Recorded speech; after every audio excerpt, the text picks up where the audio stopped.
Hi, this is Mike J. Welcome to the channel. What I want to talk about here today is about how to save some money or to reduce your car loan. And those of you that purchase cars, this only pertains to cars that are financed. And if you did take out a gap insurance on your car, which is a very wise thing to do, and I made previous videos on gap insurance and extras when you buy a car from a car dealership. And this is one way that you can save yourself and knock off some money off your loan. Now, this just dawned on me a couple days ago because I was thinking about trading my 16 Mustang GT in for a new one. And first of all, I had to find out what I owed on a car. And I went online and I checked, and the balance that I owe on my car is much lower than what the car is worth. So therefore, why do you buy gap insurance? Well, you buy gap insurance to protect the car in case of a total loss. There will be a negative amount. Now, let's say, for instance, you finance $30,000, okay? And let's say you have an accident or something happens to the car where it's a total loss and the car is only worth $25,000. But your loan is still roughly around $30,000. Well, your insurance company will pay what the car is worth according to the book on the vehicle, and the difference you're going to have to cough up unless you had bought gap insurance coverage.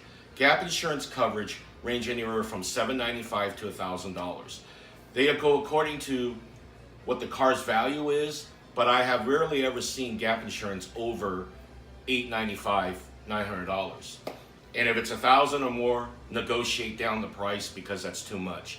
Because their cost on gap insurance is no more than $200, dealer costs.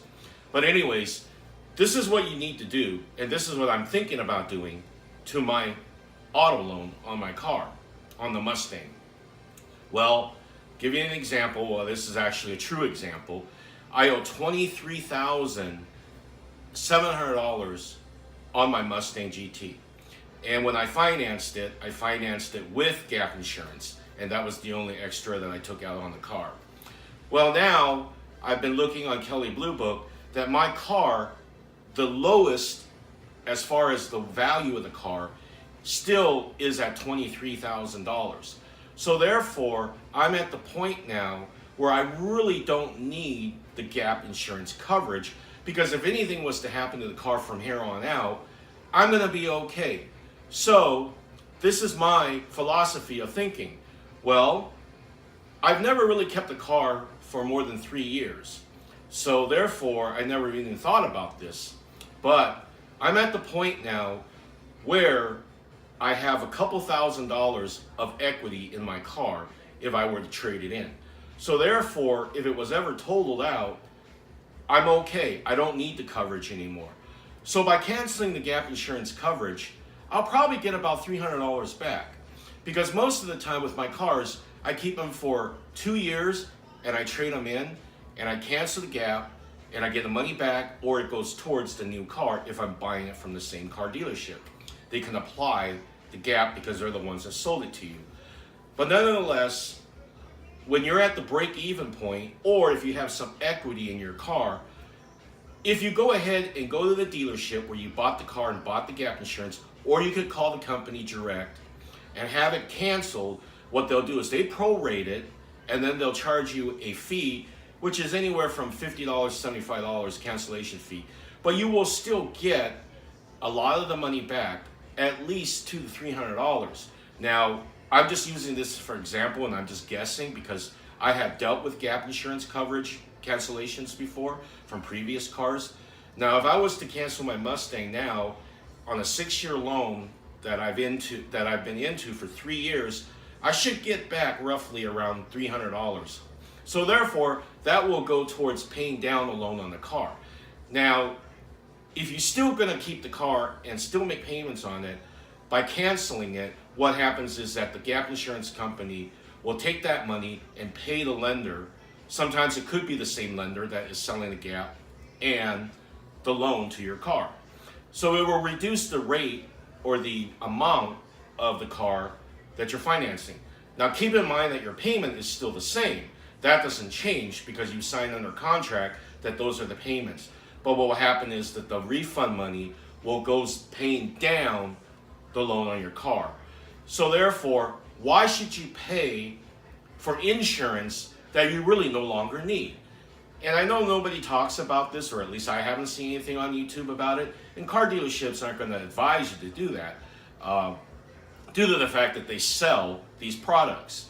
But anyways, you know, if you are trading your car in, what you want to do is, you know, they'll go ahead and cancel it for you, and either that you can apply it towards the new car if you had bought it from the same dealership, or you'll get the money refunded back to you.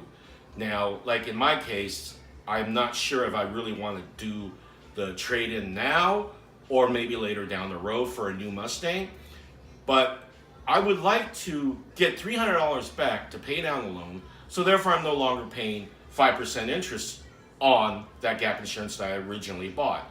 So this is one of those things where you might want to do a little investigation in your loan. Though everybody's situation is different. Some may have financed a lot of equity. Some might have a very high interest rate. It all depends. Everyone's different. Now, granted that if you did finance a car at a very high interest rate, you're not going to pay your car down that fast to the point where it's going to be in a positive equity situation. And give you an example, I financed quite a bit of money on my Mustang due to the fact that I've been trading so often for the last, 4 or 5 years, 2 years into another car, 2 years into another car, and I didn't put any money down. But on the 16 that I bought, I rolled in a lot of money to get financed, but I have kept it to the point now where my interest was low enough to be at the point where I actually have negative on the car. So therefore, I will be canceling my gap insurance to bring down the value of the car, the loan value of the car, and then won't pay interest on the initial $800 that I was charged for the gap insurance. But, car enthusiasts, I know that a lot of you guys that watch the videos are car enthusiasts, and you guys probably trade cars pretty often. But if you are at that 3-year threshold and you do have a 6-year car loan, it might be something wise to look into, maybe about canceling your gap insurance, paying down a loan, and saving yourself some money. It's just a thought. I want to share this with you folks on YouTube because I do love playing with cars, and I buy them very often. But it's just that with the Mustang, the mileages are low on it. Even though it's 3 years old, it still has a pretty good resale value, which means that if it was a total loss, I'm okay. But anyways, check into it. If you like this video, please give me a big thumbs up. Please like, subscribe, comment, tap the notification bell for future videos, and I'll see you in the next one. Take care.